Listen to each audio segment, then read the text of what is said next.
Election کے حوالے سے باتیں ہوئیں.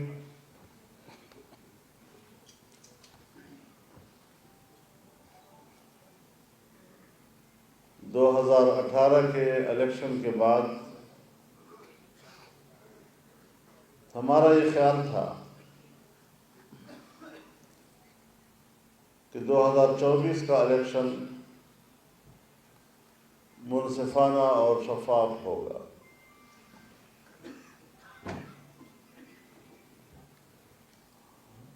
لیکن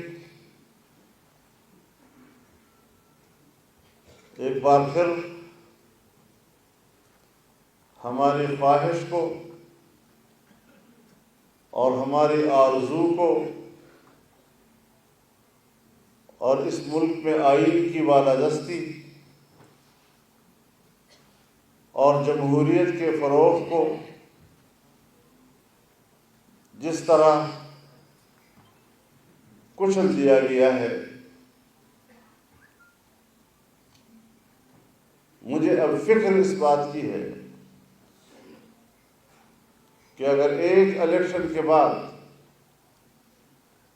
مسلسل دوسرا الیکشن بھی متنازع ہو تو پھر پارلیمان کی اہمیت کیا ہوگی؟ وہ پارلیمان جس کو ہم سپریم ادارہ کہتے ہیں،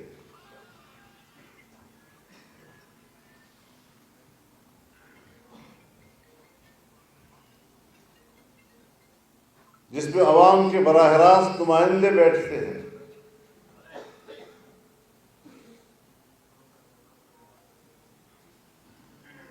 اگر اسٹیبلشمنٹ براہ راست مداخلت کر کے ایک ایک حلقے سے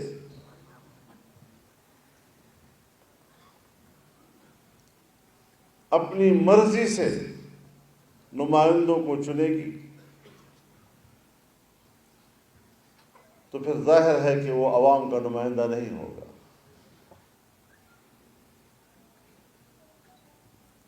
ایسی پارلیمنٹ کی کیا اہمیت ہوگی جسے عوام اپنا نمائندہ نہیں تصور کریں گے؟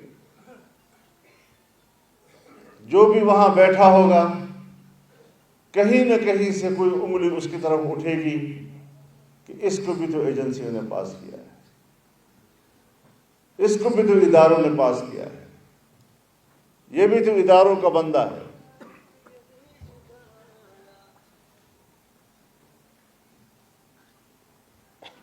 ابھی بات ہوئی کہ جس کو مخالف دیکھا اس کے خلاف کرپشن کے کیس کر دیے. میں دعوے سے کہتا ہوں کہ اس الیکشن میں ہماری اسٹیبلشمنٹ نے پاکستان کی 75 سالہ تاریخ کے کرپشن کے ریکارڈ توڑ دیے. شرم آنی چاہیے.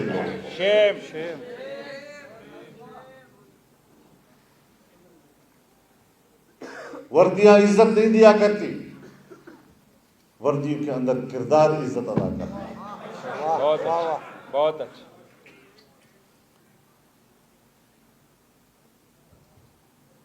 کم از کم جمعیت علماء اسلام اس کردار سے اپنی لا تعلقی کا اعلان کرتا ہے. بے شک.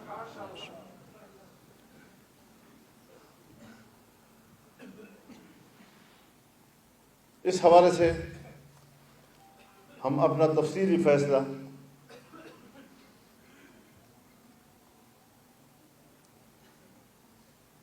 مرکزی مجلس عاملہ میں دے چکے ہیں اور اس کو عوام تک پہنچا بھی دیا ہے. ہم جمہوریت کے علمبردار ہیں. ہمارے بزرگوں نے اس آئین پہ دستخط کیے ہیں، اس آئین کے بانی ہیں.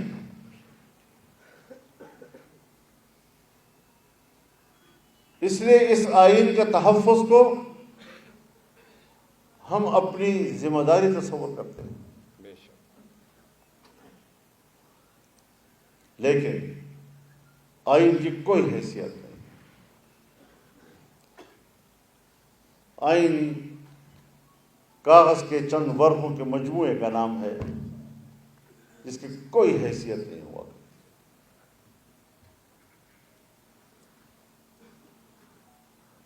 جمہوریت اپنا مقدمہ ہار رہا ہے. وہ جمہوریت کہ جو ہمارے آئین کے تحت وہ قرآن و سنت کے تابع ہے اور اکثریت کو بھی یہ حق حاصل نہیں کہ وہ قرآن و سنت کے منافی فیصلہ دے سکے. ہم کیا جواب دیں گے دنیا کو؟ حاکمیت اعلیٰ تو اللہ رب العالمین کی ہے، لیکن یہاں تو حاکمیت اعلیٰ ہمارے پارلیمنٹ کی بھی نہیں ہے. ہمارے ملازمین کی حاکمیت ہے.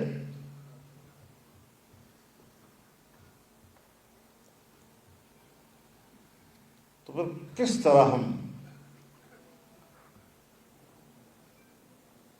اس نظام کے ساتھ چلیں گے؟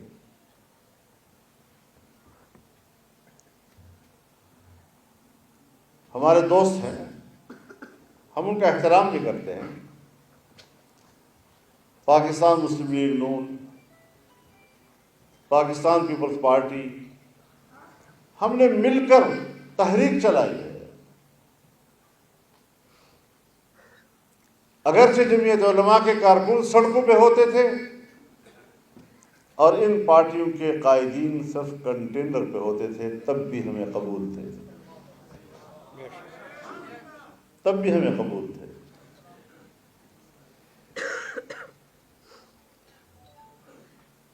میں آج ان سے ایک مؤدبانہ سوال کرنا چاہتا ہوں کہ 2018 میں بھی آپ کا یہی مینڈیٹ تھا اور 2024 میں بھی آپ کا وہی مینڈیٹ ہے.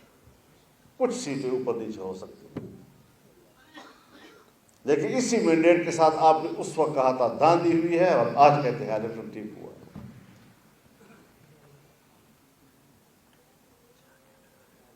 میں پاکستان تحریک انصاف سے بھی پوچھنا چاہتا ہوں کہ تقریباً وہی مینڈیٹ ہے جو 2018 کا تھا آپ کا. اس وقت آپ حکومت بنا رہے تھے تو الیکشن شفاف تھے. آج آپ حکومت نہیں بنا سکتے تو پھر الیکشن میں دھاندلی ہوئی ہے. اس وقت موقف کچھ اور، اس دفعہ کا موقف کچھ اور. اور جمعیت علماء ہے کہ اگر دھاندلی اس وقت ہوئی تو اس وقت بھی کہا کہ دھاندلی ہوئی ہے، اور اگر دھاندلی آج ہوئی ہے تو آج بھی ڈنکے کی چوٹ کہتی ہے کہ دھاندلی ہوئی ہے اور ہم اس الیکشن کو تسلیم نہیں کرتے.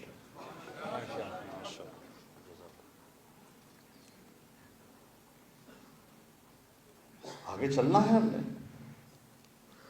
یہ ملک کسی کی جاگیر نہیں ہے. ہاں، جب پارلیمنٹ اہمیت کھو بیٹھی اور بظاہر ایک بنی بنائی پارلیمنٹ جو عوام کی منتخب نظر نہ آئے، اس پر تحفظات ہوں،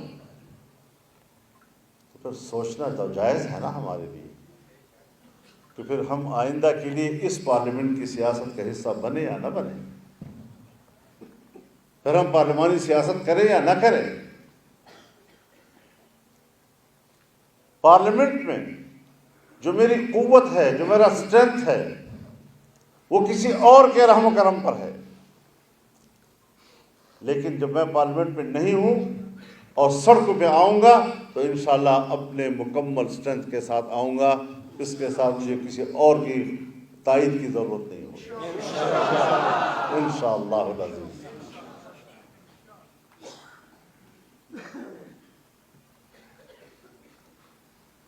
ہمیں اللہ کا سہارا لے کے چلنا ہے.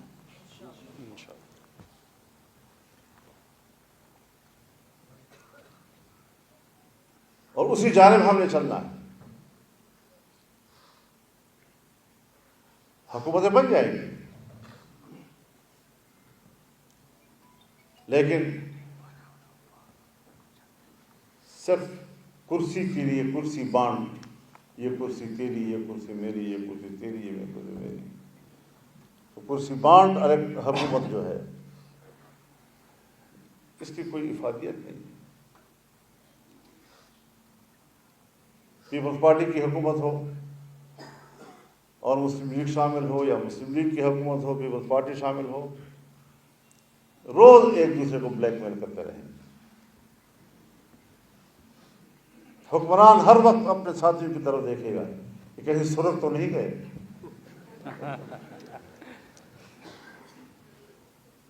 آئے روز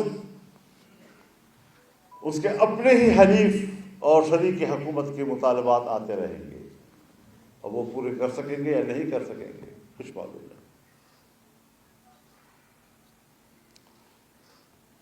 تو پھر ظاہر ہے کہ پیچھے خفیہ دیوار کے پیچھے ایک قوت ہوگی، اسی کے ہاتھ میں اس کے باغیں ہوں گی، وہی ان کو چلائیں گے.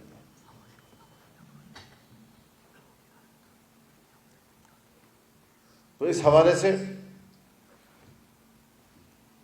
ہم پھونک پھونک کے آگے جا رہے ہیں.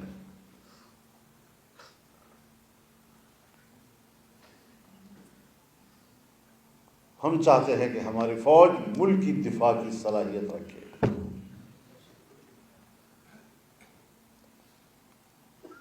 بیرونی دشمن تو دور کی بات، ہم تو 20 سال سے ملک کے اندر کی دہشت گردی کے خلاف ان کی جنگ کو دیکھ رہے ہیں. دہشت گردی بڑھ رہی ہے اور ان کی جنگ ختم نہیں.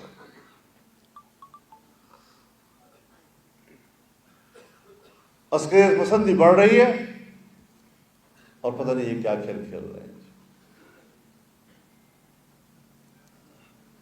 اور تنقید سے بالا تر، تنقید پہ ناراض ہوتے ہیں، کہتے ہیں ہم دفاعی قوت ہیں ملک کی، اور دفاعی قوت پر تنقید اچھی بات نہیں ہے. میں واضح اعلان کرتا ہوں کہ میں دفاعی قوت پہ تنقید نہیں کر رہا ہوں. جب میری دفاعی قوت سیاسی قوت بن گئی ہے تو پھر سیاسی قوت پر تنقید کرنا میرا حق بنتا ہے.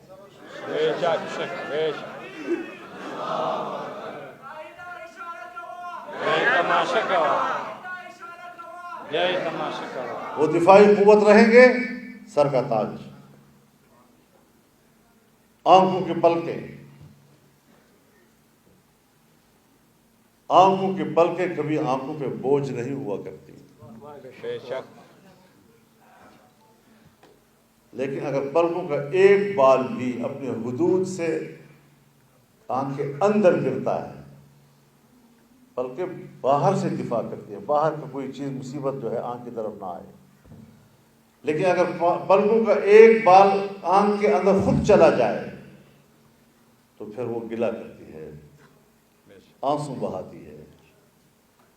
اگر آنسو بہا کے بھی وہ نہ نکلے تو پھر اس کو نکالنا پڑتا ہے. بے شک بے شک.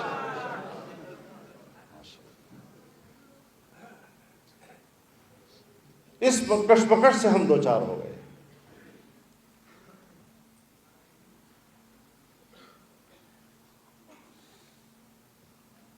یا کسی پارٹی کا ہم کوئی کمپین دیکھ ہی نہیں رہے، اور اگر ہمارے خلاف کوئی کمپین چلا رہا ہے تو ان کی سیکورٹی فورسز ان کے ساتھ ہیں، پورے پروٹوکول کے ساتھ، اور ہم ہیں جلسے میں مت جاؤ تمہارے پیچھے خود کش لگے ہوئے ہیں، جلسے میں مت جاؤ تمہارے پیچھے خود کش لگے ہوئے ہیں، جلسے میں مت جاؤ تمہارے پیچھے خود کش لگے ہوئے ہیں، تاکہ ہم عوام سے رابطہ نہ کر سکیں. اور آپ جانتے ہیں کہ الیکشن سے پہلے میں چیختا رہا ہوں کہ ہم الیکشن کی مہم نہیں چلا سکتے، ہم اپنے حلقے کے عوام سے ملنے کے قابل نہیں ہیں وہاں کی صورتحال.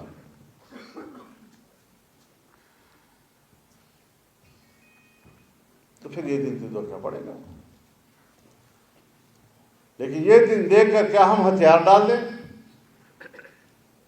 اور پارلیمنٹ اتنی بڑی مجبوری ہماری بن جائے کہ اس کی ممبرشپ کے لیے ہم بوٹ چاٹتے رہیں؟ ماشاءاللہ. للکار ہے قائد جمعیت تیری بصیرت کو. میرے کانوں کو نقصان نہ پہنچاؤ.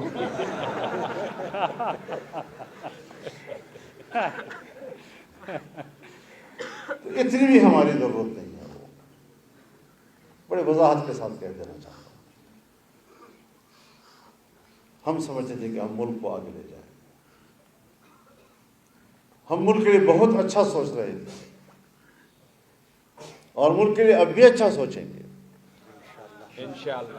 لیکن ملک کی بہتری کے لیے سوچ کے سامنے رکاوٹیں کیوں کھڑی کی گئی؟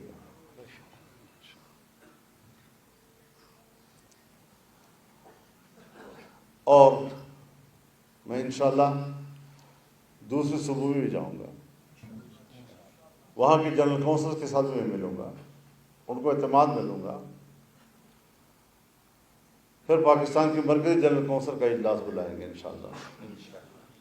پھر اس بات پر غور کریں گے کہ کیا پارلیمنٹ اتنا ضروری ہے کہ ہم رسوا ہو کر بھی اس میں بیٹھیں, ہم رشوتیں دے کر بھی اس میں بیٹھیں, ہم دھاندلیوں کے ذریعے جیت کر بھی اس میں بیٹھیں؟ اتنی ضروری ہے وہ.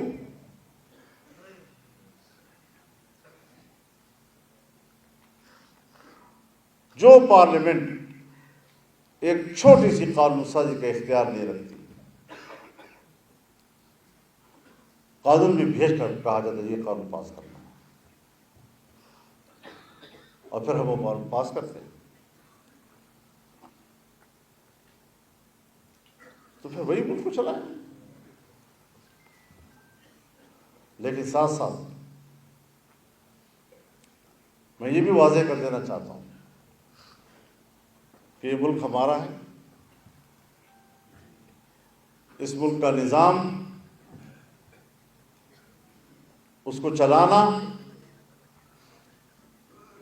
اس کی حفاظت کرنا, اس کو نظریاتی حوالے سے قرآن و سنت کے ہم آہنگ بنانا, یہ ہماری ذمہ داری ہے.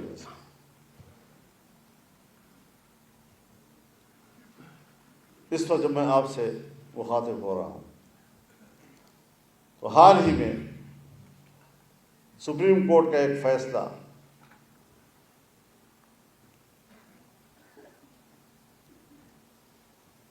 جو 1919 میں ایک جرم اور پھر اس کے بعد اس کے خلاف ایک FIR درج ہونے کے بعد آج سنایا ہے. مسئلہ یہ نہیں ہے کہ جرم 1919 میں ہوا اور قانون 2021 میں بنا یا 22 میں بنا تو پھر اس وقت یہ قانون نہیں تھا. مسئلہ یہ نہیں ہے جس طرح پروپیگیٹ کیا جا رہا ہے, میڈیا کے ذریعے پروپیگیٹ کیا جا رہا ہے. اس کے جو مندرجات ہیں ان کو ذرا پڑھیں کہ اس میں کس طریقے سے قرآن کی تحریف کا راستہ بنایا گیا ہے.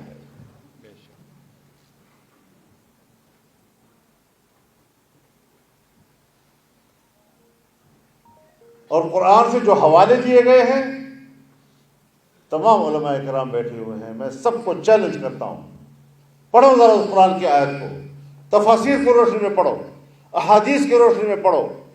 کیا اس کی تطبیق یہ ہے جو ہمارے جج صاحب نے کی ہے؟ نہیں. یہ تطبیق ہے ہی نہیں اس کی. اور بار بار یہ کہنا کہ قرآن نے یہ کہا, قرآن نے یہ کہا, قرآن نے یہ کہا, اس کا بھی ایک میسج جاتا ہے, اس کا بھی ایک میسج جاتا ہے کہ جو لوگ کہتے ہیں کہ صرف قرآن ہی دلیل ہے, حدیث اور سنت کوئی دلیل نہیں, کچھ میسج اس طرف بھی جا رہا ہے. بے شک. یہ فتنہ بھی تو ہمارے ہاں ہے نا. جی ہاں.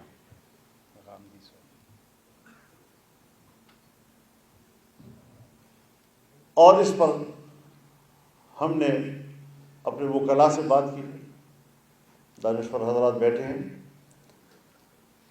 ہم انشاءاللہ ریویو میں جائیں گے اور جمعیت علماء اسلام فریق بن کر جائے گی انشاءاللہ.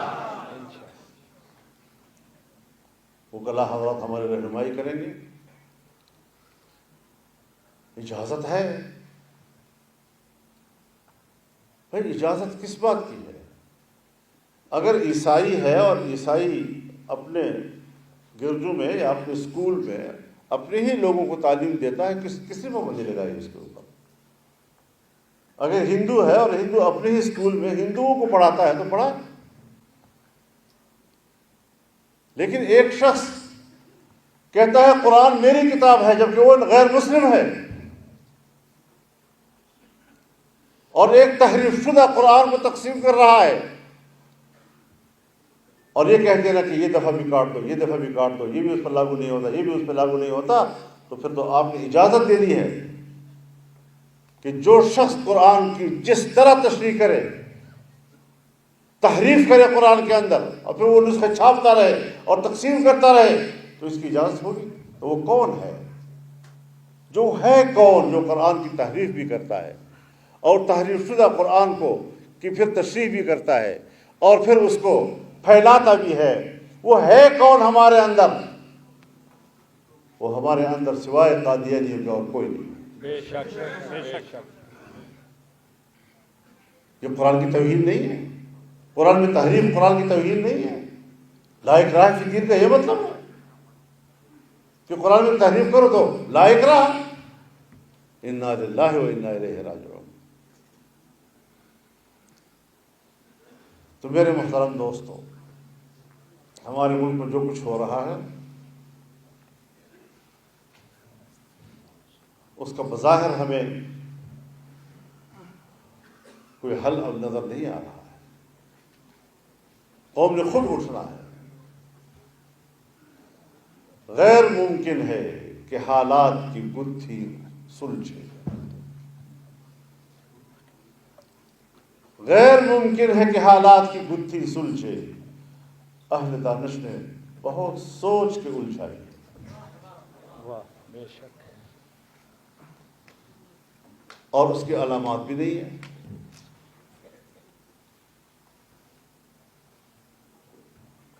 مارتے بھی ہیں اور کہتے ہیں ہمیں تو پتہ نہیں. دامن پہ کوئی داغ، نہ خنجر پہ کوئی چھین. تم قتل کرو ہو کہ کرامات کرو ہو.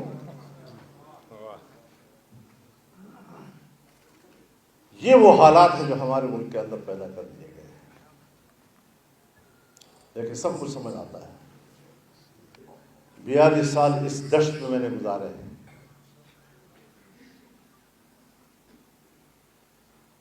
جو آرام تو میرا تمہارا ہو گیا.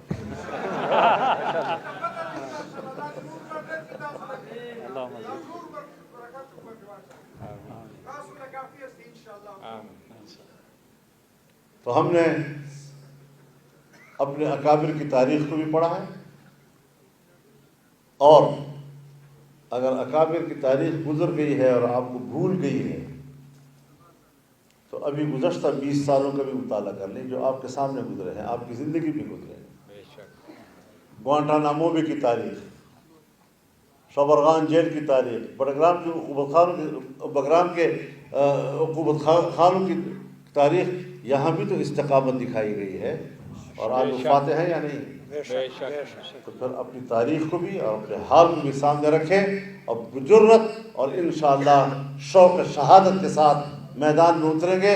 یہ ملک ہم نے غلامی کے لیے نہیں حاصل کیا، یہ آزاد قوم بننے کے لیے حاصل کیا ہے، اور انشاءاللہ غلام بن کر نہیں جئیں گے. بلکہ اگر ہمیں غلامی کے ساتھ زندہ رہنا ہے تو جائے بھاڑ میں میری 300 سال کی عمر، اور اگر آزادی کا ایک لمحہ مجھے ملتا ہے تو 300 سال سے بھی زیادہ بھاری ہے اور قیمتی ہے. ماشاءاللہ. اللہ تعالی ہماری مدد فرمائے. وآخر دعوانا الحمدللہ رب العالمین. بھائی ساتھی تشریف رکھیں. آپ کے لیے محاضرہ کا اہتمام بھی کیا گیا ہے. اسی طرح پریس کے ساتھیوں کے لیے بھی محاضرہ کا اہتمام ہے. ساتھی اپنے سیٹوں پہ تشریف رکھیں. جن ساتھیوں کی ذمہ داری ہے وہ فی الفور محاضرہ تقسیم کریں. جی بہت شکریہ.